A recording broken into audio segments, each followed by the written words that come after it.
Dans cet épisode, nous allons aborder la question de la soutenance de votre mémoire de recherche. Bonjour et bienvenue dans MDR, Mémoire de recherche, le podcast qui vous accompagne dans votre projet d'écriture d'un mémoire de recherche. Je suis Aurélie Dudésert, professeure des universités et directrice de recherche en management, spécialisée dans le management des systèmes d'information, et j'ai 20 ans d'expérience dans la pratique et l'encadrement de projets de recherche. J'anime des cours sur l'écriture du mémoire et les méthodes de recherche en management. Dans ce podcast, mes propos n'engagent que moi.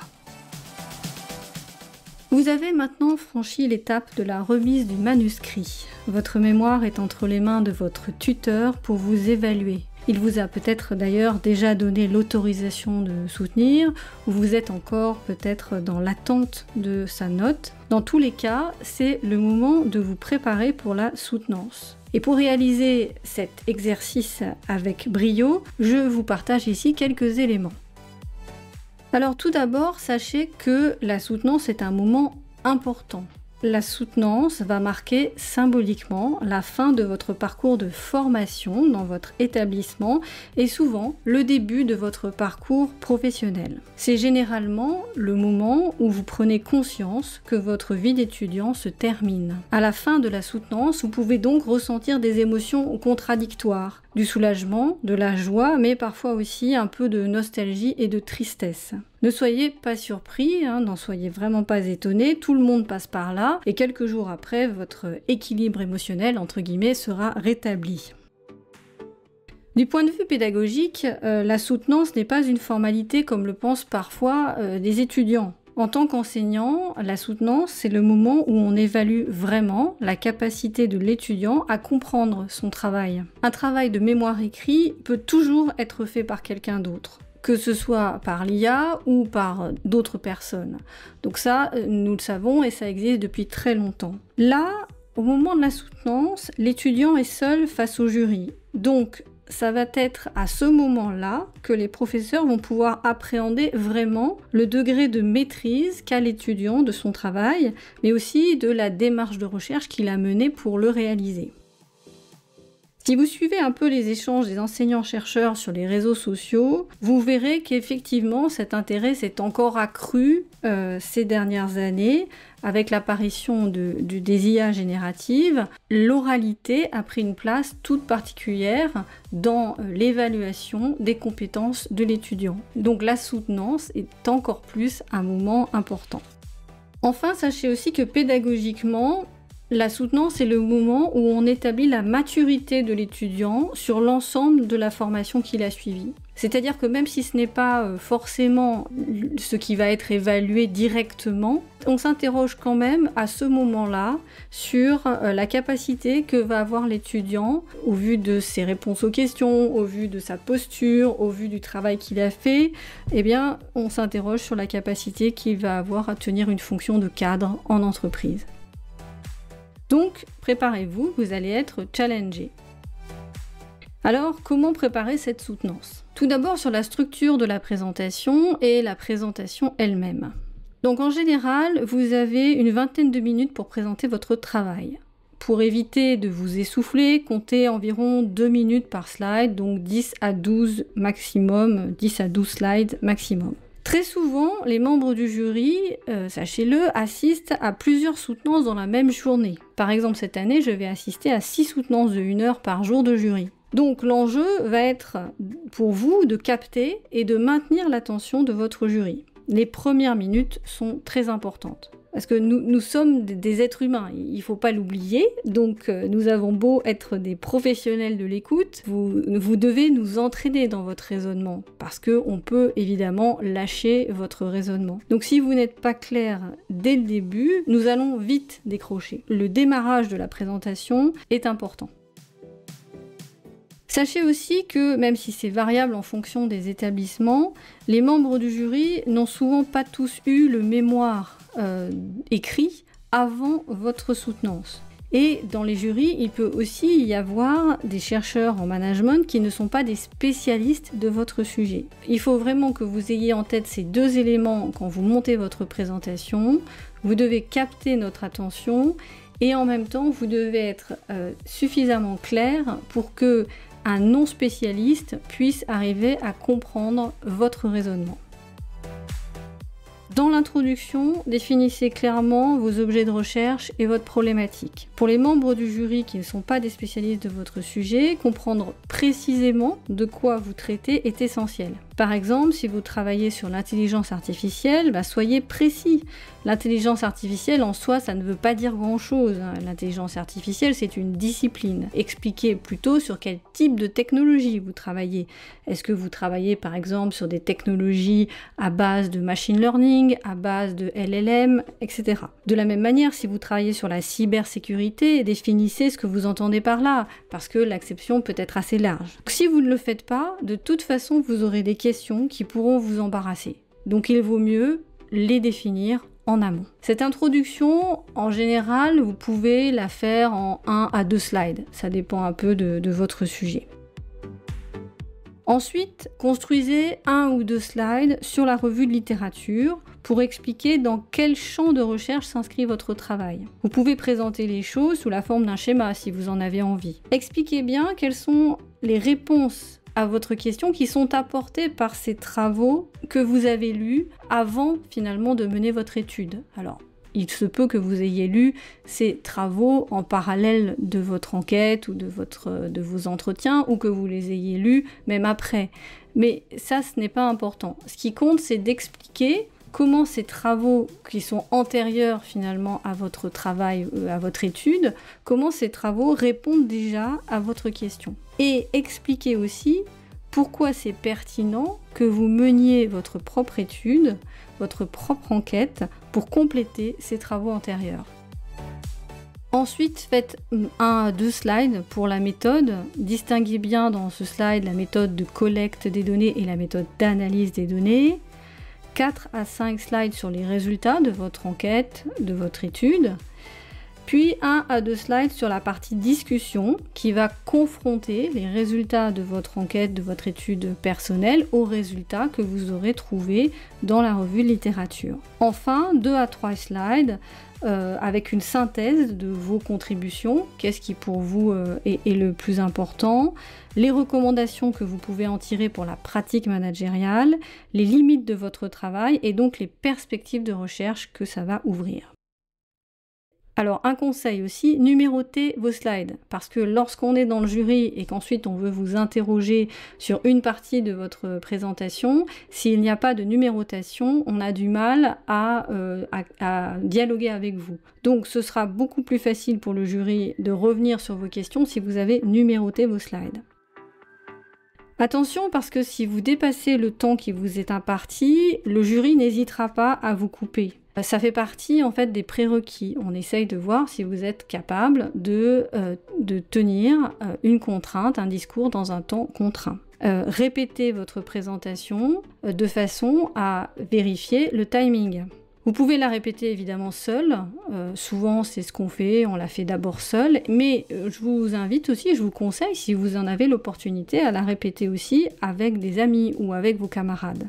La préparation de la soutenance, souvent avec des camarades par exemple, ça peut être un bon moyen de voir si vous êtes clair dans votre propos et si on vous comprend bien. Alors, une petite chose aussi que je partage avec vous, pendant votre présentation, le jury peut vous paraître absent. Vous pouvez avoir l'impression qu'il n'écoute pas. Vous pouvez assister à des bavardages entre les membres du jury, à des ordinateurs qui sont ouverts et des membres du jury qui tapotent sur leur ordinateur, ou à des membres du jury qui ferment les yeux. Alors ne vous y fiez pas, parce que en fait, les collègues ont une très grande capacité de concentration et d'écoute. Nous avons développé cette capacité au fur et à mesure de nos années d'enseignement et de recherche. Et chacun a sa technique de concentration. Donc ce n'est pas parce que, par exemple, vous avez un membre du jury qui ferme les yeux qu'il dort. Moi, je me suis fait avoir plus d'une fois par des collègues que je pensais profondément endormis pendant une de mes interventions et qui en fait réfléchissaient à toute allure et m'ont posé les questions les plus pertinentes. Donc attention à ne pas vous illusionner sur l'écoute ou la non-écoute du jury. Sur les questions, c'est souvent un moment que vous appréhendez. Donc voilà quelques éléments pour vous guider sur ce temps-là. D'abord, il faut comprendre que les questions, c'est un temps d'échange en fait. C'est pas une interrogation sur le contenu, sur ce que vous savez en termes de contenu, hein. Là, c'est vraiment un temps d'échange, de discussion sur votre travail pour comprendre votre travail et en comprendre la portée. Ensuite, sachez que les enseignants-chercheurs ne sont pas forcément des personnes qui vont chercher à casser l'étudiant dans un processus élitiste de sélection. En fait, dans la très grande majorité des cas, nous avons choisi ce métier pour accompagner les étudiants dans leur développement et nous souhaitons le mieux pour chacun. Donc, nous ne cherchons pas à éliminer des étudiants ou des candidats.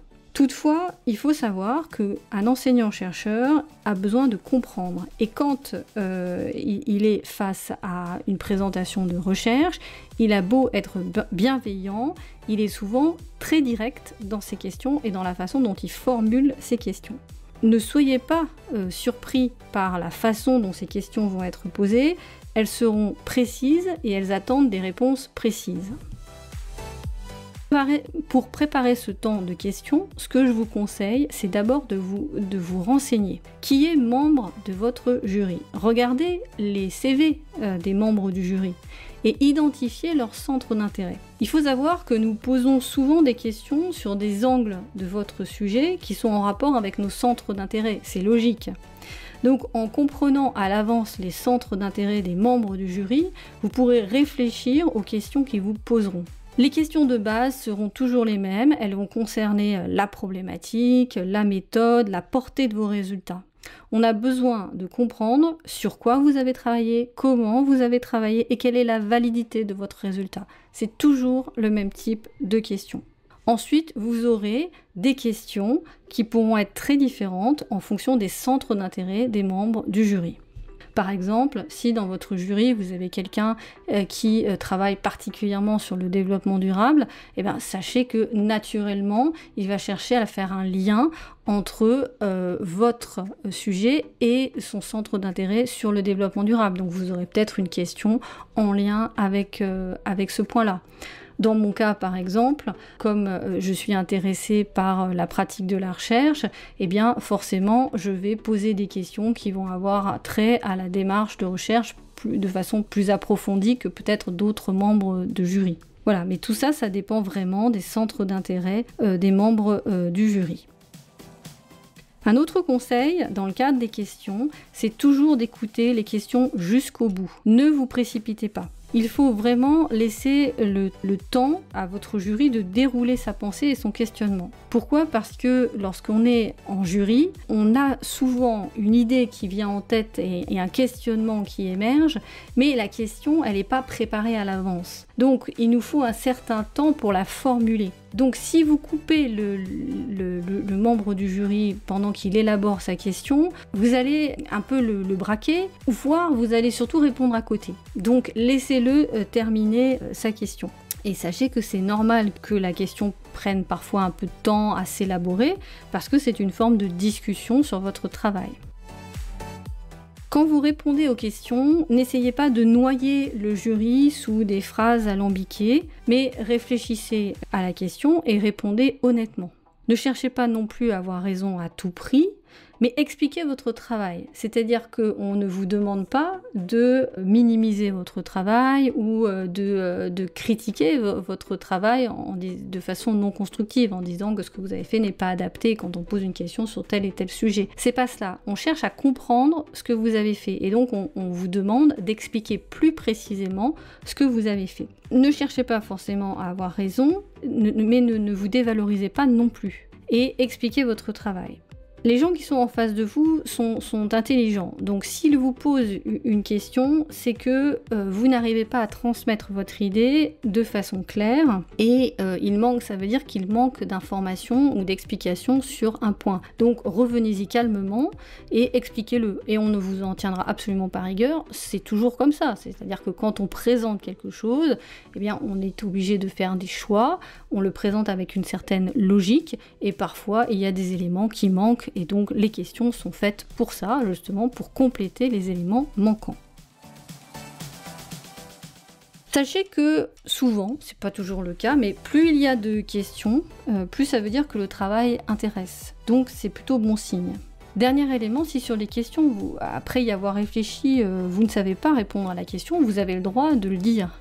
Vous pouvez tout à fait dire je ne sais pas, je n'y avais pas réfléchi, c'est effectivement intéressant, mais là j'ai pas la réponse tout de suite. On ne vous en voudra pas. Il y a vraiment de très nombreuses questions auxquelles on ne sait pas répondre. Donc c'est pas du tout anormal. Sur la forme de la présentation, comme sur votre discours, donc votre manière de parler ou votre tenue, soyez sobre. Soyez clair dans le discours, sans emphase, évitez les termes essentiels, cruciaux, déterminants, parce que en fait tous ces termes-là sont des termes qui évoquent le fait que vous voulez vendre entre guillemets votre travail. Vous n'avez pas à vendre votre travail, vous avez à expliquer votre travail, ce qui est tout à fait différent. Vous le présentez pour qu'une discussion puisse s'enchaîner derrière avec d'autres chercheurs sur ce qu'on apprend de votre travail. Donc vous n'avez pas à convaincre en fait. Vous avez simplement à présenter et à expliquer.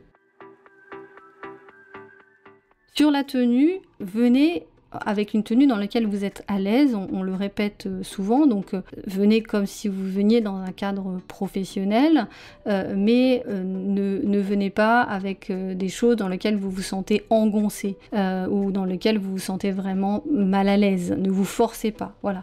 Habillez-vous de façon sobre, professionnelle. Ce que je vous conseille aussi, pour vous permettre de respirer et d'éviter notamment les pics de stress, c'est d'avoir une bouteille d'eau avec vous et un bloc-notes. Parce que le bloc-notes va vous permettre de noter les questions pour prendre le temps d'y réfléchir avant d'y répondre. Et donc là déjà, ça vous permet de digérer la question et de pouvoir réfléchir à une réponse qui va être la plus appropriée. Ensuite, la bouteille d'eau, elle est très utile pour faire une pause et reprendre votre souffle. Ça arrive assez fréquemment que lorsque on présente en soutenance, il y a quand même un petit peu de stress et pour apaiser ce stress, c'est bien de faire des petites pauses. Et le prétexte de boire une gorgée d'eau, c'est très bien, ça vous rassure et ça vous permet justement de vous poser. Vous avez le temps, donc prenez le temps qu'il vous faut pour répondre aux questions ou pour présenter. Si vous vous êtes entraîné, vous savez que vous tiendrez le temps, donc respirez et boire une gorgée d'eau, ça peut vous aider.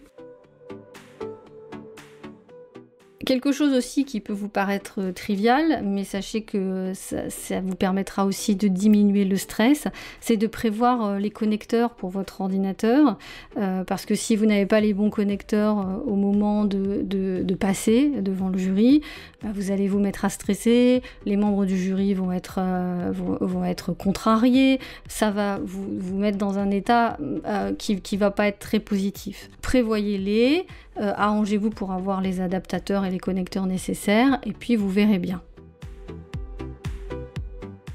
Alors, sauf consigne spécifique de votre établissement, si ça vous rassure, vous pouvez aussi venir avec un support imprimé de votre présentation et en remettre un exemplaire à votre jury.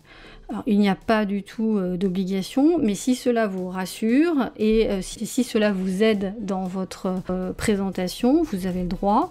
Et nous aimons bien griffonner les documents, donc pas de souci.